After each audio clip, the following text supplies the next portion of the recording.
ఓం నమో శ్రీ లక్ష్మీ వెంకటేశ్వరాయ శ్రీ మహాగణాధిపతయే నమః.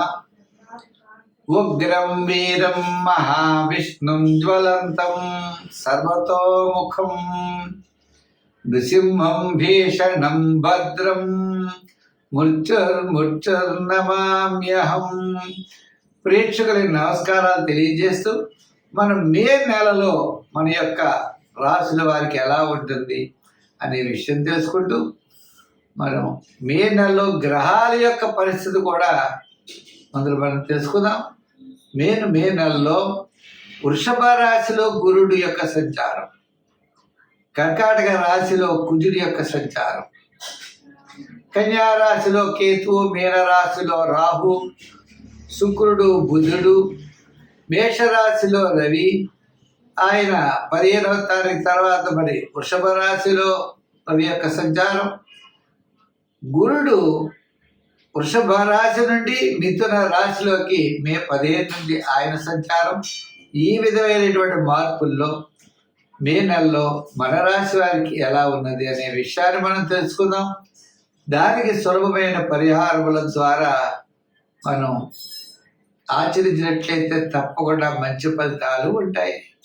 ప్రతి ఒక్కరికి కూడా వ్యక్తిగత జాతక ప్రభావం, ఖగోళంలో ఉన్నటువంటి గోచార గ్రహముల యొక్క ప్రభావం, 2 ప్రభావాలతో మనిషి యొక్క జీవన విధానం సాగుతూ ఉంటుంది.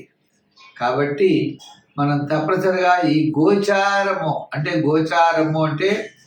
గ్రహముల యొక్క చారము. గ్రహాలంటే ఆకాశంలో వర్తమానంలో మే నెలలో సంచరించే గ్రహాలు ఎటువంటి ఫలితాలను ఇస్తాయి, మనం ఏ విధంగా చూసుకోవాలి అని భయపడవలసిన అవసరం లేదు.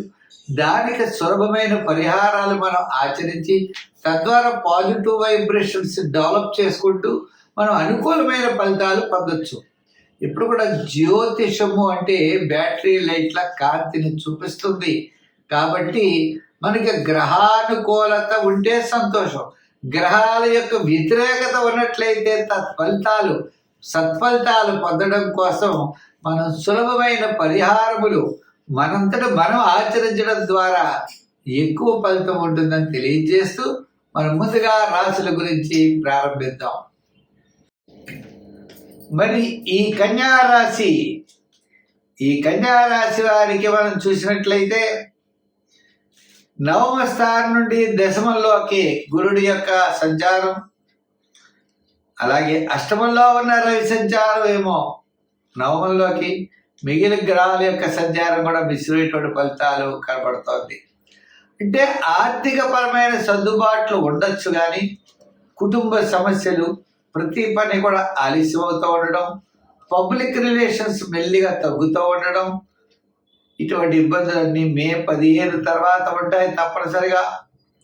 అంచేత ఆర్థిక ప్రణాళికలు చాలా జాగ్రత్తగా మనం చూసుకోవాలి, నిదానంగా ఉండాలి, అనవసరమైన వ్యవహారాలకి దూరంగా ఉండాలి. మనం ఎక్కువ మోసపోవడానికి అవకాశాలు కనబడుతున్నాయి.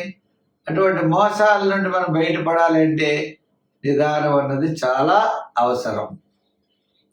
విద్యార్థులకు కూడా సామాన్యంగా కనబడుతోంది. మే 15 లోపల ఏదైనా అవకాశాలు వస్తే తప్పనిసరిగా జాయిన్ అయిపోండి. మే 15 తర్వాత నిదానం అవసరం. ఉద్యోగస్తులకి ఆర్థిక పరమైన డెవలప్మెంట్స్ బ్రహ్మాండంగా ఉన్నాయి. రాజకీయ నాయకులకు కూడా ఇదివరకు పొందినటువంటి పదవులు పొందే అవకాశాలు ఉన్నాయి తప్ప నూతనమైన పదవులు పొందే అవకాశాలు లేవు. వృత్తుల పరంగా మనం చూస్తే మే 15 వరకు మంచి డెవలప్మెంట్స్ కనపడుతున్నాయి. 15 తర్వాత చాలా నిదానంగా ఉండాలి. వ్యాపారాత్మకంగా మనం చూసినట్లయితే ఫైనాన్స్, జనరల్, కిరాణా, మెడికల్, లోహ, యంత్ర, వాహన ఈ రాశి వారికి ఈ వ్యాపారాదులకి చాలా అత్యద్భుతమైన ఫలితాలు కనబడుతున్నాయి. ఏదైనా మొత్తం మీద మే 15 వరకు అనుకూలత, మే 15 తర్వాత ప్రతికూలత ఉన్నది. అందుచేత అన్ని విషయాల్లో జాగ్రత్తలు తీసుకోవాల్సిన అవసరం ఉన్నది. మరి ఈ రాశి వారి సంఖ్యల్లో 6 రంగుల్లో గ్రీన్ ధరించాలి. ఆరాధనలో విష్ణు యొక్క ఆరాధన చేయాలి. అంతేకాదండి, రోజు విష్ణు సహస్రం చదవడం, గోవిందనామాలు చదవడం చాలా మంచిది. నానబెట్టిన పెసల్ని ప్రసాదం కింద దేవాలయాదుల్లో ఇవ్వడం, తద్వారా విజయాన్ని తప్పనిసరిగా సాధించగలుగుతారు. మే నెలలో మరి ఈ యొక్క కన్యా రాశి వారు అన్నింటా జాగ్రత్తలు తీసుకోవాల్సిన అవసరం అయితే ఉన్నది. స్వస్తి. తులారాశి.